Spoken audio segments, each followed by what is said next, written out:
Alors, nous passons la parole maintenant au docteur Antonello Forgione, qui va nous parler du fil et du scalpel aux clones numériques de patients et aux robots chirurgicaux.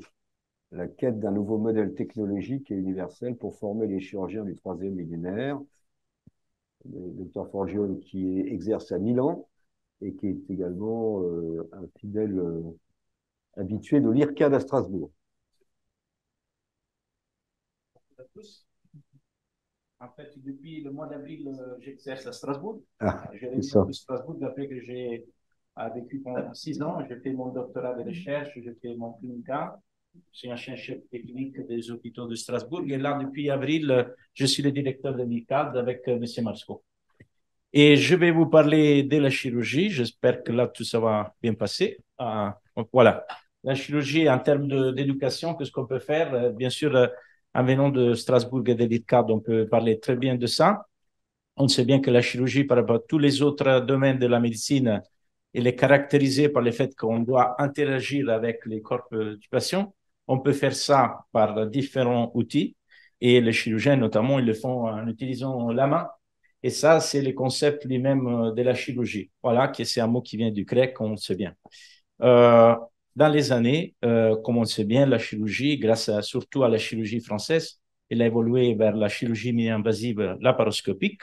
Et depuis des années, comme on a bien vu avec les précédents orateurs, on est passé à la chirurgie robotique, même à travers un seul incision. Et aujourd'hui, on sait bien que M. Mariscol était le premier chirurgien au monde à enlever la vésicule par les orifices naturels, à dire sans cicatrice, avec la chirurgie qu'on appelle la chirurgie NOTS. C'est-à-dire que la chirurgie elle a fait une très bonne progression d'une quelque chose qui était vraiment mécanique, basé sur des outils très, très basiques, vers une chirurgie de plus en plus médiée par la technologie et des nouveaux concepts. Même le bloc opératoire, on n'a pas parlé trop du bloc opératoire, on a parlé de la technique du chirurgien, des outils qu'on utilise, mais le bloc opératoire aussi, il a évolué énormément. Aujourd'hui, un bloc opératoire, il ressemble plutôt à ça. Et on a bien sûr des nouvelles technologies d'imagerie. On peut avoir un scanner, on peut avoir une IRM dans un bloc opératoire. On a besoin de savoir interpréter des images préopératoires qui peuvent être à la base d'une planification ou d'un guidage intraopératoire.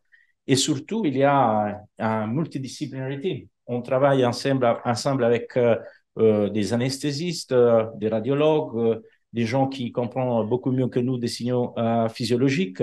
C'est-à-dire que le bloc opératoire, les chirurgiens, c'est quand même avec les autres qui s'occupe du malade et c'est plus le chef de tous les bateaux. C'est plutôt un chef d'orchestre. Pas toujours.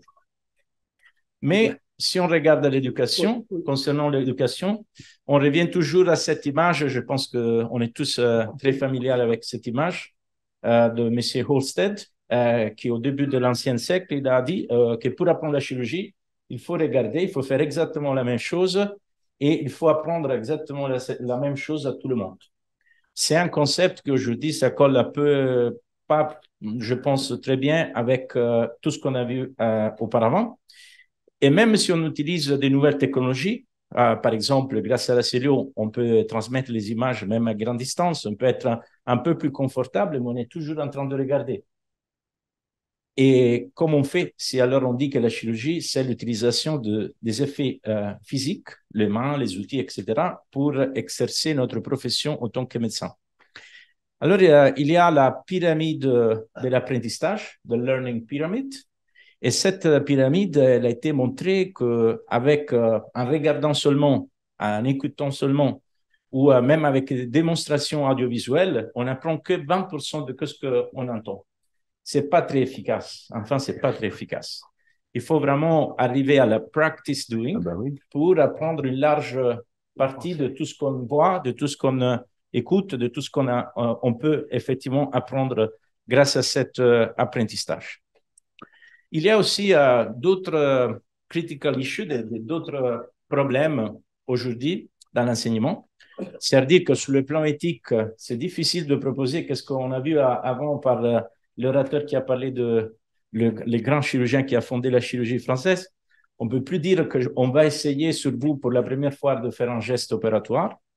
On a des problèmes de cost, même en France, que c'est un pays très riche qui a un des systèmes de santé les plus évolués au monde, les plus généreux au monde, je peux dire ça en venant de l'Italie. Il y a énormément de problèmes aussi parce que les gens, ils ont plus cet esprit de sacrifice que nous, on a connu dans les années. Et alors, ça ne nous étonne pas de voir que, par exemple, la bibliographie, malheureusement, elle est très anglophone, parce que les Américains, les Anglais, ils mesurent un peu plus les outcomes, surtout pour des raisons d'assurance, je ne pense pas trop pour des questions d'éthique ou académiques. Et il y a très peu de chirurgiens d'internes qui sortent de l'internat qui disent, moi, je me sens vraiment très confortable à faire même des gestes chirurgicaux basiques. Si on regarde, par exemple, par rapport à la cérioscopie, il n'y a que 25% des jeunes chirurgiens qui se disent confortables, même pour faire une petite intervention, une vésicule. On ne parle pas de côlon, on ne parle pas de gastrectomie. Ça apporte qu'aujourd'hui, même dans des pays développés, il y a une énorme hétérogénéité dans les traitements qu'on peut avoir, même avec la même maladie. Aux États-Unis, on va de 10% d'approche cérioscopique pour les cancers à tous les stades jusqu'à 80%.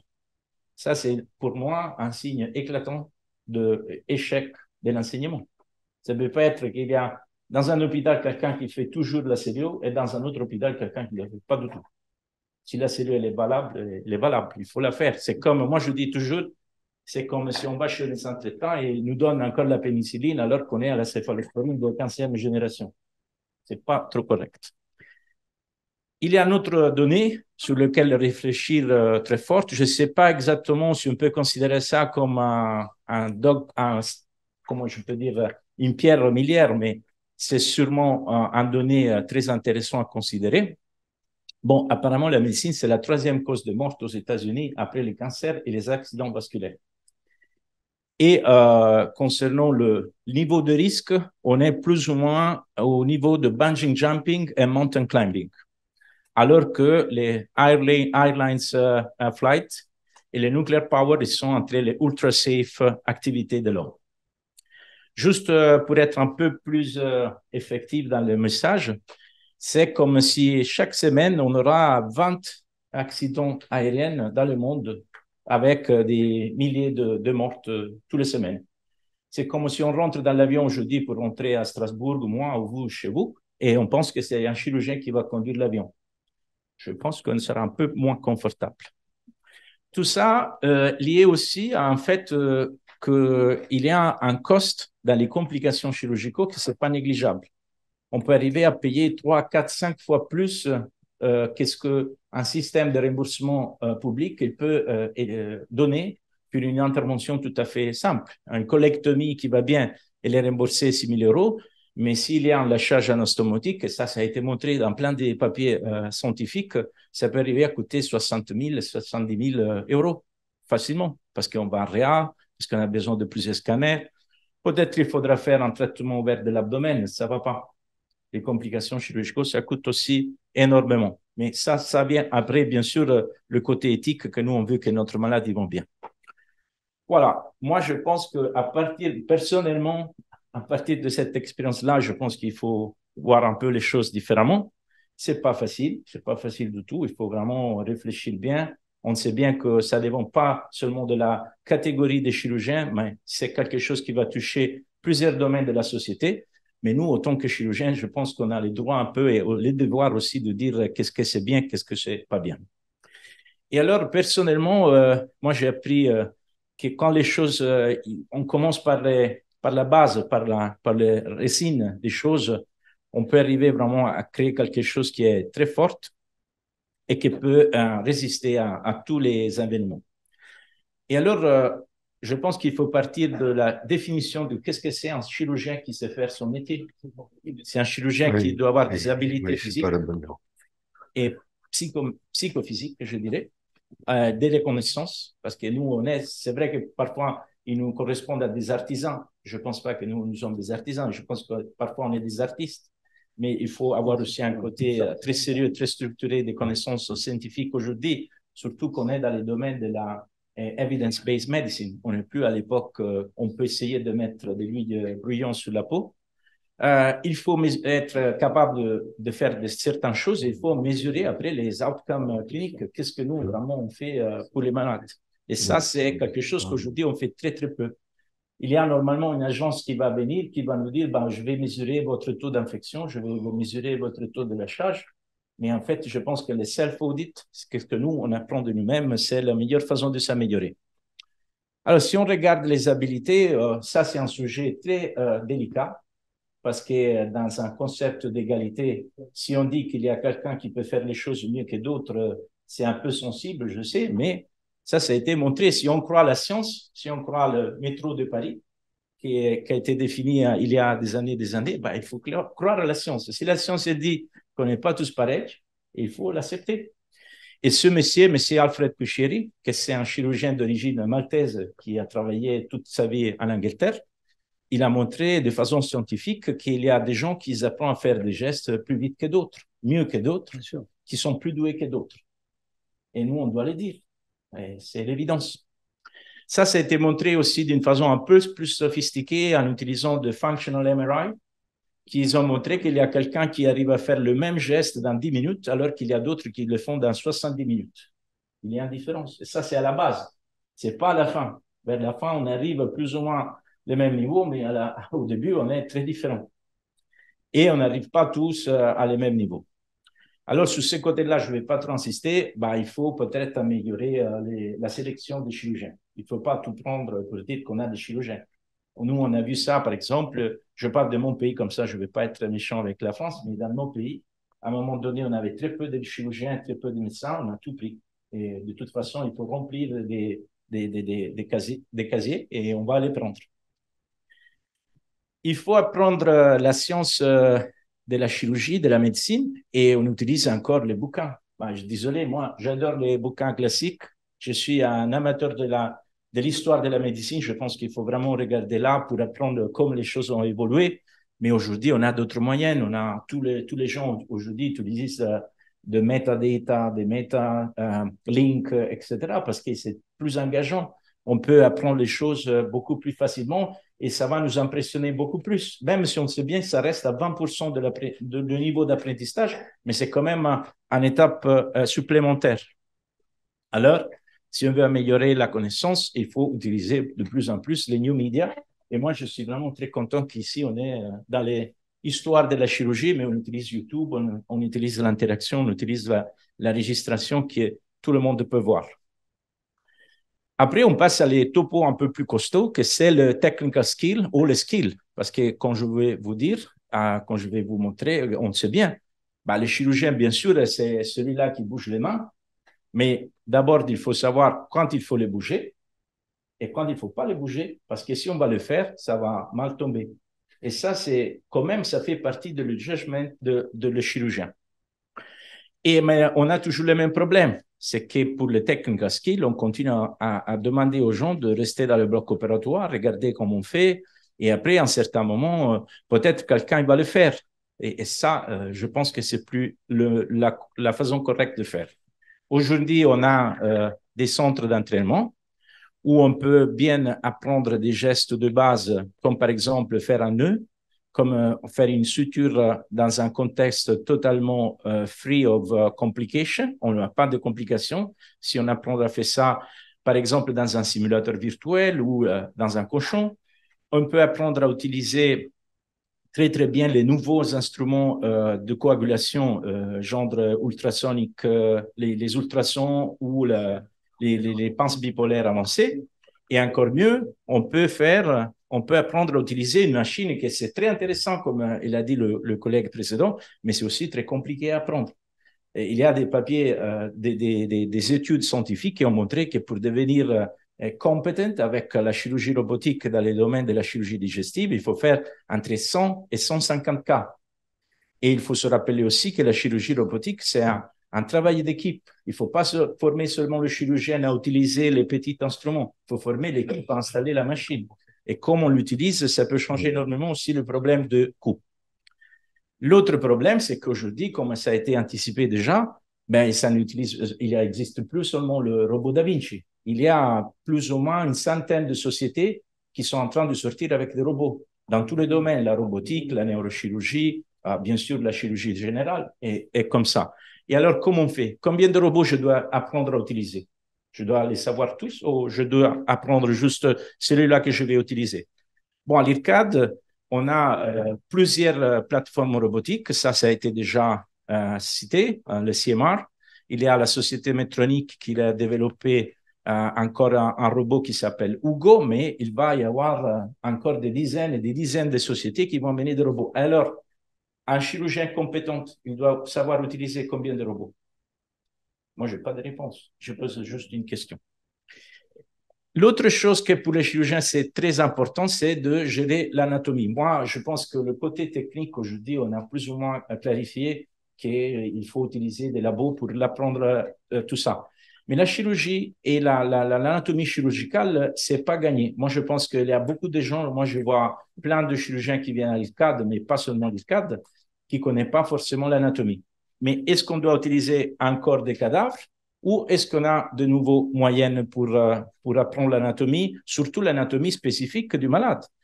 Et alors, notamment, l'IRCAD, avec une société qui s'appelle Visible Patient, il a créé un outil digital qui permet, en fait, à partir du scanner du malade, de reconstruire exactement l'anatomie du patient spécifique sur laquelle on peut interagir, on peut simuler des gestes chirurgicaux, on peut simuler des plans de dissection et de résection, notamment du foie, de la rate, du pancréas, du rein. Et tout ça, c'est faisable à partir d'un laptop ou même aujourd'hui sur des smartphones. C'est vraiment très pratique. Je pense que l'utilisation de cadavres, que ça reste très important, mais ça peut être réduit forcément grâce à cette technologie. C'est vrai que nous, on aime bien. Moi, je suis le premier à dire que bon, le clone virtuel, ça va, mais peut-être si j'ai un organe dans la main, je me sens plus chirurgien. Et alors, peut-être que les passages les plus intéressants, c'est l'impression des organes. Aujourd'hui, avec les imprimantes 3D que sûrement tout le monde connaît ici, on peut vraiment reconstruire un patient dans tous les détails. Et la chose intéressante, je vous montre juste très vite fait cette vidéo qui a été développée dans une université à côté de Milan, à Pavia, où ils développent des modèles de patients imprimés en 3D avec l'anatomie spécifique du malade, où les internes ils peuvent simuler exactement le geste chirurgical qu'ils vont exécuter au bloc opératoire. Là, par exemple, c'est un geste pour une implantation, une transplantation rénale, où l'interne il va effectuer l'anastomose. Et là, vous voyez que le niveau de réalisme à ce niveau-là, 2023, c'est déjà très élevé. Moi, je pense que c'est déjà quelque chose de bien. Et dans cette expérience qu'ils ont fait, ils ont montré qu'à niveau du geste au bloc opératoire, les internes, ils sont bien sûr plus capables de ceux qui n'ont pas fait l'entraînement sous ce modèle virtuel. Je pense que c'est correct de citer le professeur Andrea Pietrabissa, qui était à la base de ce projet de recherche que je trouve très intéressant. Et en fait, si on revient à Orsted, see one, do one, teach one, je pense qu'on peut passer à see one, simulate many, many times et do one. Ça, peut-être, c'est un nouveau aphorisme à utiliser. Et je pense aussi qu'on peut dire qu'il n'y a pas d'autres industries ou d'autres secteurs où la catégorie qui est plus intéressée, il a attendu plus d'évidence pour dire que la simulation, c'est essentiel. Ça n'existe pas. Depuis qu'ils ont testé les premiers simulateurs d'avion, tout le monde a accepté parce que ça réduisait les accidents dans l'industrie de l'aviation. Mais nous, on est encore en train de discuter si c'est obligatoire ou pas de faire de la simulation. Je vais vers la fin. L'autre chose qui manque toujours dans notre domaine, c'est une évaluation objective de ce qu'on fait. La même chose, ça peut être bien pour vous et ça peut être mauvais pour moi. Et ça, je pense que aussi, il faut qu'il change. Aujourd'hui, à partir de ce monsieur Reznick, qui c'était le chef du département de chirurgie de l'Université de Toronto au Canada, on a des outils qui permettent, par rapport à des gestes chirurgicaux bien standardisés, d'évaluer exactement de façon exacte, de façon plus ou moins exacte, semi-quantitative, la capacité des gens de réaliser des gestes chirurgicaux. Ça existe à niveau de chirurgie ouverte et ça a été montré qu'il est bien corrélé avec la pratique. Ça existe dans les domaines de la laparoscopie, grâce à la sagesse, la Société américaine de chirurgie endoscopique, dans les domaines de l'endoscopie, dans les domaines de la robotique. On a tout ce qu'il faut. Bien sûr, il faut que ce soit faisable, parce que tout ça, ça prend énormément de temps. Qui va évaluer ces gens? Combien de fois il faut l'évaluer? Et alors, grâce à la technologie, bien sûr, tout ça, ça va être automatisé parce qu'on aura de plus en plus l'intelligence artificielle qui va permettre de standardiser l'évaluation de tous les gestes qu'on va voir faits plusieurs fois par les internes, par les chefs, par les praticiens hospitaliers dans leur vie. Dans le bloc opératoire, il n'y a pas seulement le côté technique, il y a aussi le côté non technique qui, aujourd'hui, il y a beaucoup d'évidence qui est à la base de plusieurs problèmes. Il faut apprendre à évaluer ça aussi. C'est-à-dire que le chirurgien doit être capable de communiquer, de prendre des décisions dans des contextes difficiles, de guider toute l'équipe, pas seulement ses assistants ou l'anesthésiste, mais aussi les autres qu'on appelle au bloc, le radiologue, les pathologues, etc. Et il y a, dans ce contexte-là, aussi plusieurs tests qu'on peut utiliser pour rendre objective cette évaluation. Et alors, on a tous les moyens, on a tous les devices, on a toute la technologie qu'il faut, mais on la garde bien au garage. On ne l'utilise pas dans les quotidiens. C'est comme avoir une Ferrari et ne l'utiliser jamais. Et ça, c'est vraiment dommage. Parce qu'on a investi énormément de ressources humaines, ressources économiques et intelligence pour construire cet outil, mais personne ne l'utilise. Moi, je ne sais pas dans votre expérience, mais moi, où j'ai travaillé, on n'a jamais utilisé cet outil pour évaluer des chirurgiens. Conclusion, personnellement, je pense que les skills chirurgicaux, il faut les prendre dans des centres de simulation. Il faut utiliser, bien sûr, aussi encore les bouquins, mais surtout les new media, parce que ça peut nous donner un peu plus dans l'apprentissage. Il faut arrêter ce que moi j'ai appelé le time-served eminence-based model. Et il faut utiliser de plus en plus des modèles objectifs d'évaluation. Il ne faut pas s'arrêter dans l'apprentissage quand on termine l'internat ou le clinica, parce qu'on est obligé à apprendre plusieurs techniques qui vont se développer, plusieurs technologies. Et ça doit devenir une obligation. Il faut de plus en plus utiliser l'intelligence artificielle et la computer-based analysis, parce qu'on n'aura pas le temps de vérifier toujours ce qu'on apprend tous les jours.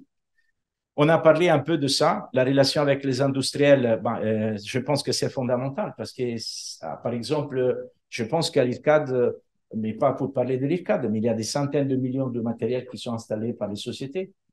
Aucune université au monde ne peut se permettre d'acheter toute cette technologie pour apprendre aux gens.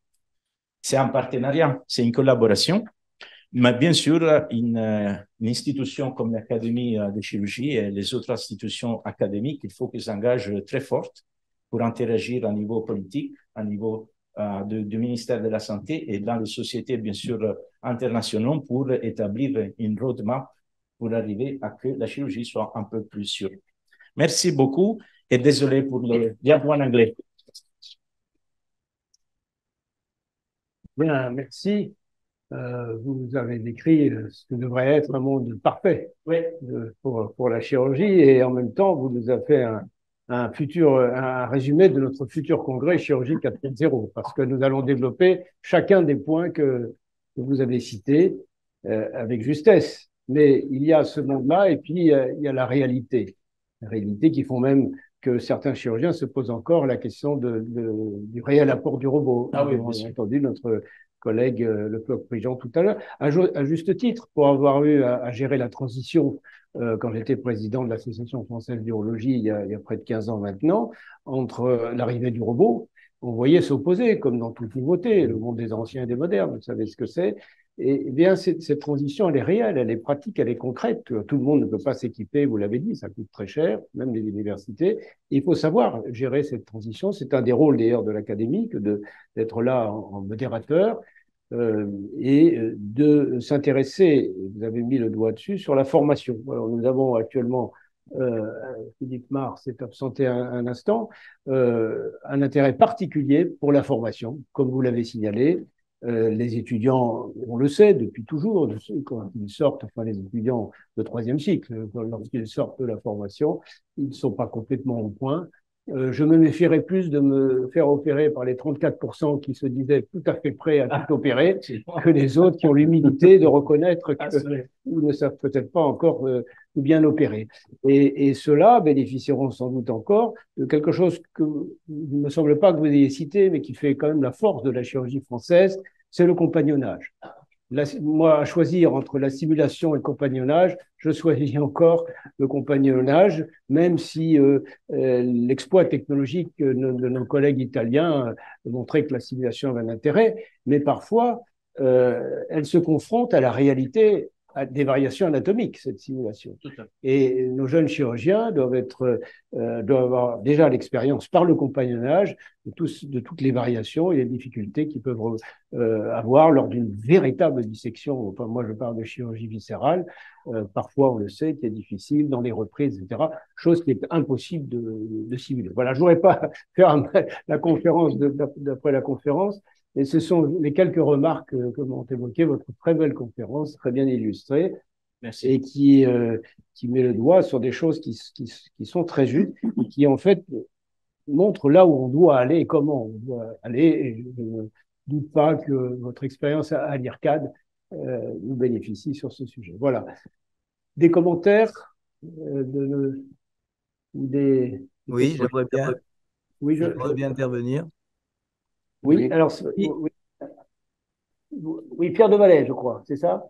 Oui, oui, bonjour. Merci Pascal sur le côté compagnonnage que nous partageons. Je voudrais poser deux questions. Premièrement, est-ce qu'il y a des études particulières qui ont été faites sur les complications liées à l'utilisation des soi-disant robots qui ne sont que des machines-outils, en fait?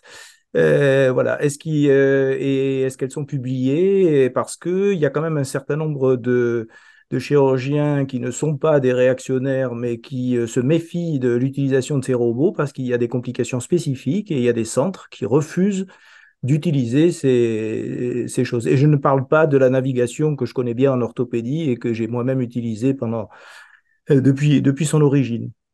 Il s'agit bien des robots.